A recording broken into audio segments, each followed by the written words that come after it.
Greetings everyone, I gambled more than 1000 stacked deck, more than 300 gems and more than 100 unique items. I will give you the result of everything and you will know the best cards to buy for profit. If it's not the case, don't forget to subscribe to the channel in order to have the next videos. I will directly start with about 1200 stacked decks, so you need to know that it's a very time consuming activity, so you need to open every stacked deck and then check the price. But I still managed to have some nice cards, for example 7 Years Bad Luck, which costs more than 300 chaos, the Scout, the Sense Treasure and so on, so plenty of useful cards, and it's about just counting the cards which are valued more than 4 chaos, it's more than 900 chaos, so if you need you have the full list on the website.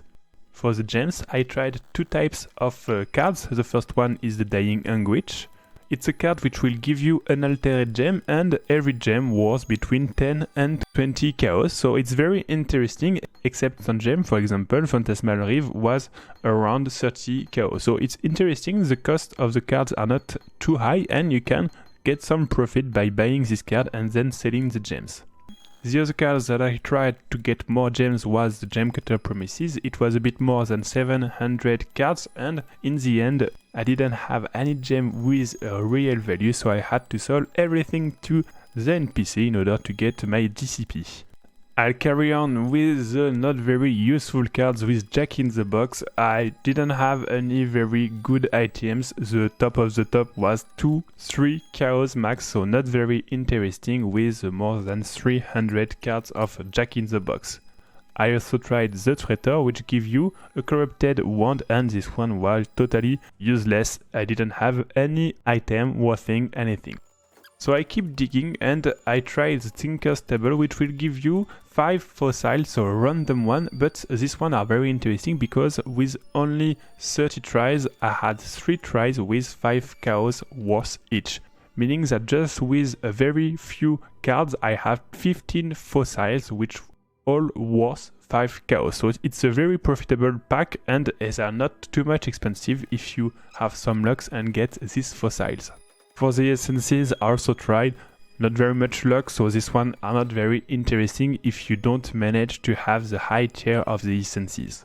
The third one is the Merciless Armament, which gives you a weapon between 170 and 179% of physical damage. So it's very interesting if you have a good base with these stats to either sell it or you can try to craft it. So you can see it as a profit pack because it's easy to get and easy to sell, or you can have a very good base for the craft, so this one are very interesting. Last one was the Void, 23 cards of it, so it was average, you got everything and nothing, so it's okay if you have these cards, but it's not worth to buy them in order to try to have some profits. I also wanted to show you the result of the leftover in the stacked deck. It was a bit more than 1000 cards and I made some stacks and then traded all the divination cards that I had during this opening. So it's also very interesting because you got a lot of stuff, you got pocket money, you got good uniques, good maps and so on, so the stacked decks are very interesting if you just have the time to deal with them properly. So to sum up this video, this is what you have to keep in mind. The first thing which is good for profit is Dying Anguish, Tinker's Table and Merciless Armament. After that, only if you have time you can try the stacked deck. It's time consuming but it's very interesting. You can also keep in mind the Void, but they are very less interesting and you will need a lot of luck to have something worthy. And the one that I would not recommend are 3 Voices, Gem Cutter's Promises, Jack in the Box and the Traitor.